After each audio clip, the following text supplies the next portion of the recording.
Hello everyone, Tina here. I hope your day is going fabulous. Thanks for joining me for Try It Out Tuesday. Today we're going to make a cloud card. I love Lawn Fawn. I'm sure everybody loves Lawn Fawn, but they have these cloud dies. They're called Simply Puffy Clouds. You have the clouds and then you have the cloud frames. And so I picked both of them up. I actually have a favorite cloud set that I usually use for my scene building. They have stitch detail on there, but MFT discontinued them, so I thought I'd pick up a new set. And each of these, there's 3 clouds, and they're fun looking. But I thought the neat thing is you can pick up the frame of the cloud separately. So they line up beautifully with the other set. I'm going to actually die cut them out with white cardstock and show you what they do. You could use just the outline.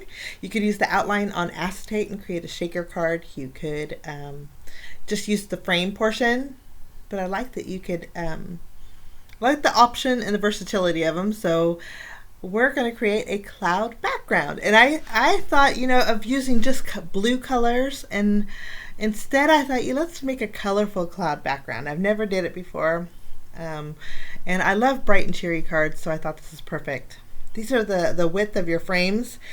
They line up beautifully on your puffy cloud set.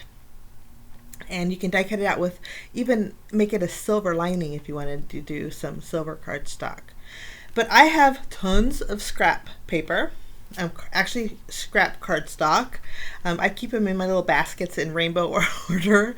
And whenever I open that drawer, I just think how cheery and fun they are. So I've been using a lot of my scraps lately, and I thought we'd continue on for today's Try It Out Tuesday. I'm picking out 2 different colors of my colored cardstock. I'm not going to use them all, but I did like the bright cheery colors. And then for my frames, I die cut them out with some white cardstock. So here they are. They're small, medium, and large. All you have to do is use your glue to adhere your frame to your cloud. I'm bringing in the packaging of my clouds just so I don't get it on my craft mat. And it's easy. It's a pretty thin cloud frame. And I'm using my Tombow glue for this. You can use a glue sponge. I thought about using my glue sponge, but I didn't store it upside down, so the top of it was really dry, and I knew it wouldn't work. So I thought, let's just scribble some of this glue on my plastic. I'm going to bring in a mini ink blending tool.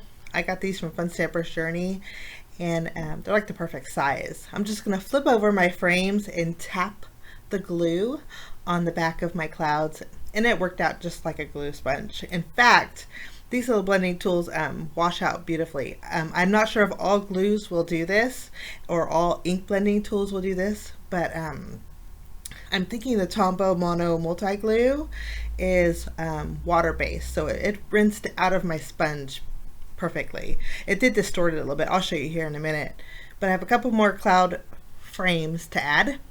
And we have some clouds that are bright and not just blue, but they're bright and cheery. I don't know, it just makes me smile with all these bright colors. Okay, here's what my blending tool, it did distort that when I rinsed it out. It kind of spread out the foam a little bit, but when it did dry, it went back into shape, which is really nice. I have some black cardstock there we're going to create our sentiment with, but in the meantime, I'm going to bring in my rounded rectangle double stitch dies. I'm going to take the largest one and create a panel with it. And then I'm going to use my corner rounder, and we are going to round the corners of our card base here. Just making sure I have the open end on the bottom. We're going to go ahead and start adhering our clouds to our background. I'm going to basically fill in the entire background with these colorful clouds. You could even go in a rainbow order, but I wanted to just spread out the color. I'm not pressing down too hard just yet because I knew I wanted to kind of reposition them so that they all kind of create a pretty pattern. I ended up pushing up that pink cloud to the very top. I'm going to add this last one on the bottom. There are some overhanging, so I'm going to use my scissors and we'll just cut around the edge of our panel. This pink cloud, we're cutting about half of it off. If you wanted to take that piece and add it to the inside of your card and decorate it with your leftover clouds, you could very well, or you could probably get away with doing a little background with it if you want to put them in your package. But there's what my background looks like those little clouds are floating.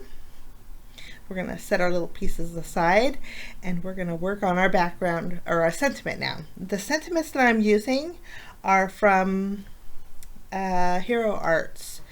I couldn't find my tape runner. I'm sure it's buried on my desk somewhere, but I'm going to go ahead and just use glue to adhere my panel to my card friend. But the stamp set that I'm using for my sentiment is from Hero Arts. There's a little bit of everything in here. It's called Everyday Sayings. And there is a sentiment that says, sending you sunshine and laughter. And I thought it would be perfect to go across my card front panel here. Oh, usually when you use a dark black sentiment strip with bright colors, it just makes those bright colors stand out more. So that's what we're going to do. Bring in some black cardstock. I'm going to treat my paper with my anti-static powder tool. We'll just add it to the very bottom here. And then we're going to ink up our sentiment with Versamark ink. It's a watermark ink that stays sticky. And after we stamp our sentiment, we're going to use white embossing powder. Stamp it towards the bottom here. I grabbed this black cardstock from my scrap bin too. Okay, once this is covered with white embossing powder, I did use my heat gun and melted it, and I did add foam adhesive behind it, and then I think it's going to go perfect on our front. I put it there at an angle, and then the excess overhanging, I'm just going to use my scissors to trim off. But you can see how that black strip just makes those clouds pop a little bit more. I really like that. I'm not going to add very much more. I'm just going to bring in my white sequins. These are all one size. I think at one point they had different sizes, but I used the other sizes, so I don't use these very much. But I did want white ones to go on top of my colored cardstock clouds. So we're going to add a few in here in our background, a few here and there. And then that finishes off my card today. And you could use any cloud die set if you wanted to, guys. I think that's super fun. That's the nice thing about cards like this. You could use a variety of dies in your stash. Thanks for joining me. Have a lovely day. We'll see you next time. Bye-bye.